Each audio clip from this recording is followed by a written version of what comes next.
Welcome to the bird media. నేను మీ పవన్ కృష్ణమూర్తి. ఆ, మొన్న డిసెంబర్ 2వ తేదీన వేదమూర్తి బిరుదు పొందినటువంటి దేవవ్రత మహేష్ రేఖే శుక్లయజుర్వేదంలోని 2,000 మంత్రాలని 50 రోజుల్లో పారాయణ చేశారు. దండక్రమంలో పారాయణ చేశారు. సో ప్రధానమంత్రి నరేంద్ర మోడీయే కాదు, చాలామంది దీనికి సంబంధించి ఆయనకు అభినందనలు తెలియజేస్తూ 200 సంవత్సరాల తర్వాత జరిగినటువంటి ఈ ఈ క్రతువు మొత్తాన్ని కూడా చాలా గొప్పగా వర్ణిస్తున్నారు. అయితే అప్పటి నుంచి ఇంకా సోషల్ మీడియాలో చాలామంది వాళ్ళు అడగడం కావచ్చు, లేదు అంటే దాని మీద సెర్చ్ కూడా జరుగుతుంది. ఏంటి దండక్రమం అంటే ఏంటి? చాలామందికి తెలియక దాన్ని దండకం పారాయణ చేశాడు కదా అంటున్నారు. దండకం కాదు, అది దండక్రమము. దండక్రమము ఎందుకంటే వేదాన్ని పఠించేటువంటి దానికి మొత్తం 11 రకాలుగా వేద పఠనం అనేది చేయొచ్చు.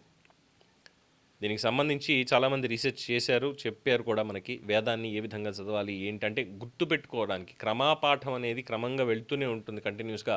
దానివల్ల సత్ఫలితం అనేది ఉంటుంది వేద పఠనానికి. అలాగే వేదాన్ని గుర్తుంచుకోవడానికి.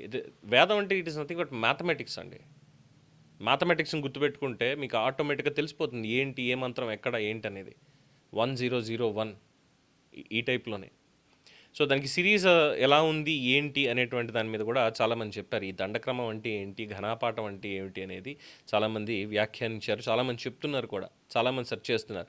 సో మన ప్రేక్షకులు కూడా ఒకసారి తెలియజేద్దాం దీనికి సంబంధించి. ఈ 11 విభాగాల్లాగా ఎలాగా అంటే 11 మెథడ్స్ ఆఫ్ ఈ వేద పఠనం అనేది ఉంది ఏంటి అనేది ఒకసారి చూసినట్టయితే ఇందులో మనకి ఉన్నటువంటివి 2 మొత్తం 11లో వాక్య సంహిత, పద, క్రమ, జట, శిఖ, మాల, రేఖ, ధ్వజ, దండ, రథ, ఘన. ఈ 11 మోడల్స్లో వేద పఠనం అనేది మనం చేస్తాం. స్క్రీన్ మీద చూస్తున్నారు కదా, ఈ ఒక్కొక్క దాంట్లో ఎలా ఉంటుంది, ఏం చేస్తారు, ఒక్కొక్క పదాన్ని ఎలా ఉచ్చరిస్తూ ఉంటారు, ఎలాగా సెంటెన్స్ అనేది. ఇక్కడ వాక్య సంహిత 1 2 3 4 5 6 అంటే కంటిన్యూషన్ వెళ్తూనే ఉంటుందన్నమాట. Sentence with the straight words అనేది.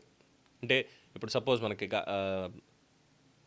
గణపతి మంత్రం ఉంటుంది. గణానాన్త్వా గణపతిం హవామహే కవిం కవీనాముపస్రవస్తమం జ్యేష్ఠరాజం బ్రహ్మణస్పద ఆనశృణ్వన్నోతభిసీదసాదనం. ఇది క్రమాపాఠం అంటారు. క్రమంగా ముందుకు వెళ్ళిపోతూనే ఉంటుంది. దీనికి ఇందులో ఘనాపాఠం, మళ్ళీ జట లేదంటే దండమంత్రం అంటే ఈ ఒక్కొక్క పదాన్ని కూడా ఆవృత్తిని తీసుకొని ముందుకి వెనక్కి ముందుకి ఒక మ్యాజిక్ అనుకోవాలి. ఆ పదాలతోటి ఆడుకోవడం. ఇంకా దీంట్లో ఎలా ఉంటుంది అంటే ఇప్పుడు సపోజ్ చూస్తే ఈ పదం కూడా వర్డ్ బై వర్డ్ స్లోగా చెప్తూ వస్తారు.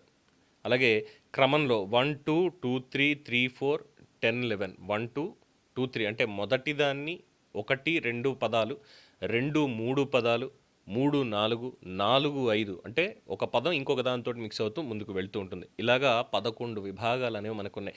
మీకు ఇంకా ఎగ్జాంపుల్ గుర్తు రావాలి ఈ ఘనాపాఠం అంటే ఏంటి, ఈ వేదం అంటే ఏంటి అనే దానికి చెప్పాలి అంటే ఘనాపాఠంలో మీకు స్వర్ణకమలం సినిమా చూసారా?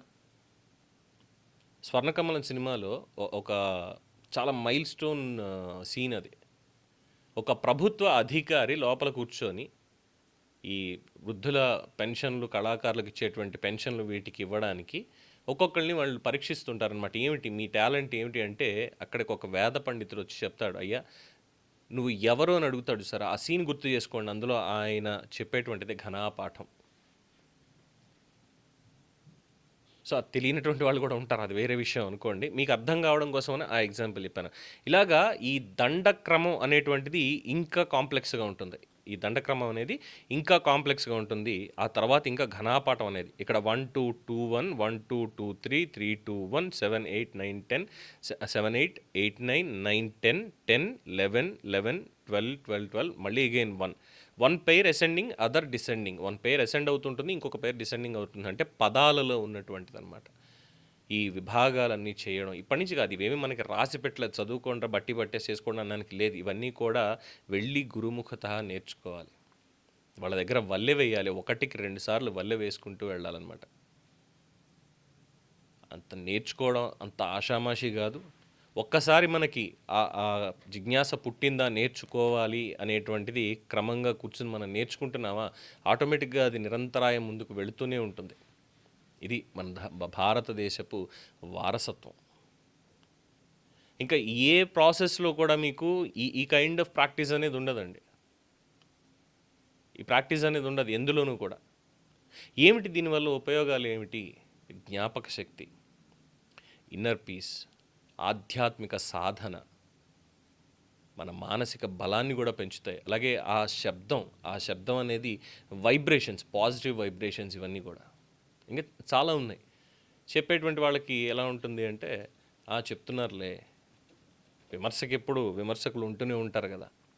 అంటే నేను ఇన్ జనరల్గా మామూలుగా క్యాజువల్ డ్రెస్లో ఉన్నాను కాబట్టి ఇంకా లోపలికి ఇన్డెప్త్గా వెళ్ళి మాట్లాడడం లేదు. ఒకసారి ఎవరైనా ఒక ఘనాపాటి గారిని తీసుకొచ్చి దీని మీద ఇంకా మరింత వివరంగా మనం మాట్లాడుకుందాం. దీని మీద మీ అభిప్రాయాలని, మీ సలహాలు, సూచనలు ఛానల్ గురించి కామెంట్స్ రూపంలో తెలియజేయండి. చూస్తూనే ఉండండి ది బర్డ్ మీడియా.